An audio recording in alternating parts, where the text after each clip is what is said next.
नमस्कार दोस्तों, आपका हमारे YouTube चैनल पर स्वागत है।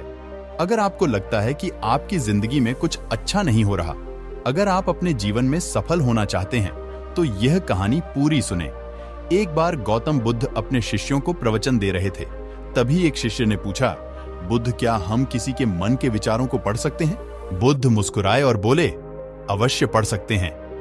यह सुनकर शिष्य ने कहा, लेकिन वह कैसे? बुद्ध ने कहा कि मैं तुम्हें एक कहानी के माध्यम से समझाता हूं। यह बात प्राचीन काल की है।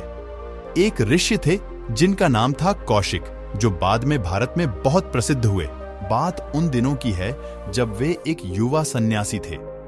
रोज की तरह वे नदी से नहाकर जंगल में एक वृक्ष के नीचे ध्यान करने के लिए बैठ गए। उस पेड़ के ऊपर एक चिड़िया बैठी थी। चिड़िया ने अपनी गंदगी उस युवा सन्यासी पर गिरा दी। यह देखकर उस युवा सन्यासी को बहुत गुस्सा आया, क्योंकि वह अभी अभी नदी से स्नान करके आए हुए थे और ध्यान में डूबने की कोशिश कर रहे थे। लेकिन इस चिड़िया की वजह से उन्हें वापस नदी में जाकर डुबकी लगानी होगी। सन्यासी की आंखें गुस्से से लाल हो गईं। उन्होंने उस चिड़िया को बड़े गुस्से से देखा और ऐसे घुरा कि चिड़िया पल भर में ही भस्म हो गई। यह देख उस युवा सन्यासी को बड़ी आत्मिक शांति मिली। उसे खुशी हुई कि चलो, मेरी तपस्या की शक्ति कुछ तो काम आ रही है।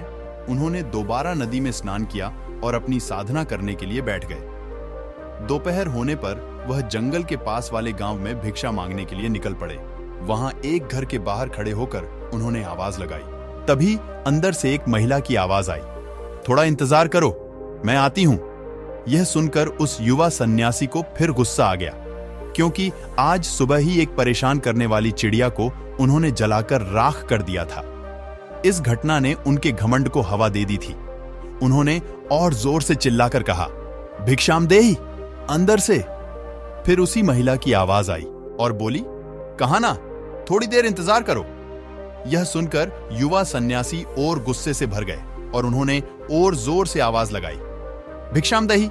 वे लगातार आवाज लगाते रहे। तभी अंदर से एक महिला भोजन की थाली लेकर बाहर आई। युवा सन्यासी ने उस महिला पर चिल्लाते हुए कहा, मैं देवीय शक्तियों से संपन्न एक महान सन्यासी हूं। तुम्हारी हिम्मत कैसे हुई मुझसे इतना इंतजार करवाने की? उस महिला ने कहा, आपको जल्दी किस बात की है? मैं अपने पति को खाना खिला रही थी। उनके दोनों हाथ नहीं है, वे खुद नहीं खा सकते, लेकिन तुम तो थोड़ा इंतजार कर सकते हो। उस सन्यासी ने महिला की तरफ गुस्से से देखा। तब महिला ने कहा, तुम मुझे ऐसे घुरो मत, मैं कोई चिड़िया नहीं जो जलकर भस्म हो जाऊंगी। महिला की यह बात सुनकर उस सन्यासी की आंखें फटी की फटी रह गईं। उन्होंने पूछा, तुम्हें यह कैसे पता? महिला ने कहा, इससे कोई फर्क नहीं पड़ता, लेकिन तुम मुझे ऐसे घुरो मत। सन्यासी ने सोचा कि उस घने जंगल में तो आसपास कोई भी नहीं था, फिर इस महिला को उस चिड़िया के बारे में कैसे पता? सन्यासी ने पूछा, कृपया आप मुझे बताइए कि आपको कैसे पता चला? महिला ने कहा, मैंने कहा ना कि उससे कोई फर्क नहीं पड़ता, और आप जिस घमंड से अभी भरे हुए हैं, ऐसी हालत में आप कुछ सीख भी नहीं सकते। सन्यासी हाथ जोड़ते हुए बोला, आप मुझे अपना शिष्य बना लीजिए।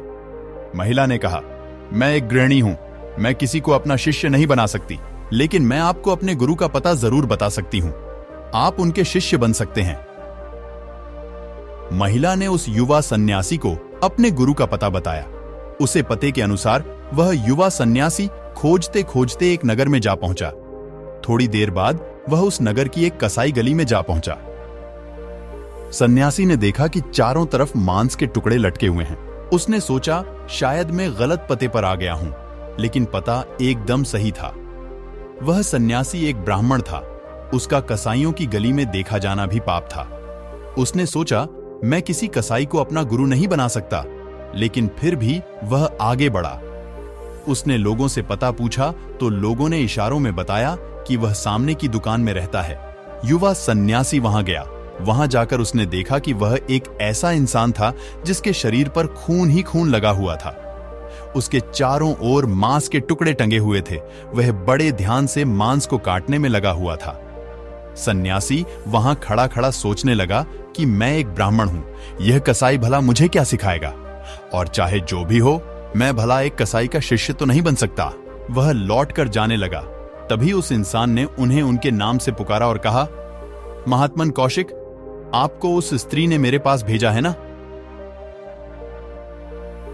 उस व्यक्ति की यह बात सुनकर युवा सन्यासी स्तब्ध रह गए, क्योंकि उन्होंने अपना नाम आज तक किसी को नहीं बताया था। फिर यह इंसान उनका नाम कैसे जानता है? उसने कहा, आप थोड़ी देर इंतजार कीजिए, मैं अपना काम पूरा कर लेता हूं। वह सन्यासी वहीं खड़े रहा। उसे कसाई की दुकान में घुटन सी हो रही थी। थोड़ी देर बाद उसने अपना काम खत्म करके सन्यासी के पास आकर कहा, आप मेरे घर चलिए, हम वहीं बैठकर बात करेंगे। सन्यासी और वे दोनों घर पहुंच गए। घर पर पहुंचकर कसाई ने सन्यासी को बैठने को कहा और खुद जाकर स्नान करके साफ सुथरे कपड़े पहनकर बाहर आया। बाहर आकर उसने कहा, आप थोड़ी देर और इंतजार करिए, तब तक मैं अपने बूढ़े माता पिता की सेवा करके आता हूं। वह गया और उसने अपने माता पिता की सेवा की, उन्हें खाना खिलाया। फिर वहां उस सन्यासी के पास आकर बैठ गया। उसने पूछा, बताइए क्या प्रश्न है आपका? युवा सन्यासी ने कहा, सुबह सुबह वह महिला उस चिड़िया के बारे में जान गई थी और यहां आप मेरे आने से पहले ही मेरे बारे में सब जान गए, यहां तक कि आप मेरे नाम को भी जान गए। आप ये सब कैसे जान लेते हैं और ये सब कैसे जाना जाता है? बस उसका तरीका जानना चाहता हूं। उस इंसान ने कहा, यह बड़ा ही आसान है, बस किसी भी कार्य को पूरी भागीदारी और ईमानदारी के साथ कीजिए, चाहे वह कोई सा भी काम क्यों ना हो। वह महिला अपने दिव्यांग पति का ध्यान पूरी लगन व भागीदारी से रखती है, उसमें कोई कमी नहीं छोड़ती। मैं अपने माता पिता की सेवा करता हूं, मैं उसे पूरी लगन के साथ करता हूं, उसमें कोई कसर नहीं छोड़ता।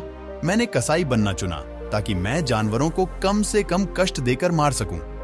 अगर मैं यह काम नहीं करता तो कोई और करता, और पता नहीं वह जानवरों को मारने से पहले उन्हें कितना कष्ट पहुंचाता। मुझे लगता है कि मैं इस कार्य को सबसे अच्छे तरीके से कर सकता हूं, इसीलिए कुछ भी करो तो उसे पूरी ईमानदारी, भागीदारी के साथ करो। जब हम किसी काम को ऐसे करते हैं तो हमारे विचार शांत हो जाते हैं, और जब हमारे अपने विचार शांत हो जाते हैं तब हमारे आसपास जो भी लोग होते हैं उनके मन में चलने वाले विचार हम पढ़ सकते हैं और उनके बारे में जान सकते हैं, जैसे कि उस महिला ने तुम्हारे विचारों को पढ़ लिया। यह सुनकर उस युवा सन्यासी को पता चला कि मन के विचारों को कैसे पढ़ा जाता है।